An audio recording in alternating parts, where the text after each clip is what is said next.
কথাই ছিল যে 56,000 বর্গ মাইলের এই দেশ, এদেশে আমরা স্বাধীনভাবে রাজনীতি করব, এদেশে আমরা স্বাধীনভাবে ধর্মকর্ম চর্চা করব, আমাদের ব্যবসা বাণিজ্য থাকবে স্বাধীন, আমাদের চিন্তা থাকবে স্বাধীন। আমি কেন আরেক দেশের ছায়া তলে আশ্রয় গ্রহণ করব? আমার দেশের রাজনীতি, অর্থনীতি, সমাজনীতি, সংস্কৃতি সব জায়গায় মুশরিকরা কেন বাম হাত ঢুকায় বসে থাকবে? বাংলাদেশে কে ক্ষমতায় যাবে, কে আসবে, কি হবে না হবে, আমাদের যতটা না মাথা ব্যথা তার চেয়ে বেশি মাথা ব্যথা যেন তাদের। এটাই ওসমান হাদি এটার বিরুদ্ধে ছিল, যে আধিপত্যবাদ দূর করতে হবে। আধিপত্যবাদের কালো ছায়া যদি দূর করা না যায়, তাহলে ভবিষ্যতে স্বৈরাচারের এই পথকেও কোনোদিন বন্ধ করা যাবে না। এটাই ছিল তার মূল কথা।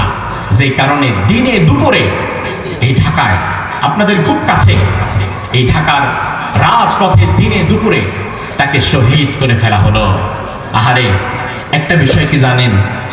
সাধারণ মানুষকে বোকা বানানো তো খুব সহজ।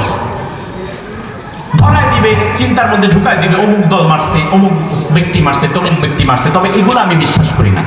তার কারণ হচ্ছে, বর্তমান এমন এক জামানা চলছে, এই জামানায় মানুষ হত্যার জন্য বেশি কিছু লাগে না। গাঁজাখোর, নেশাখোর, রাত্রেবেলা 10,000 টাকা ধরায় দেন, ভালো একটা মানুষ হেঁটে যাচ্ছে, বলে দেন এইটা এই লোকটার গিয়ে মেরে ফেলবা।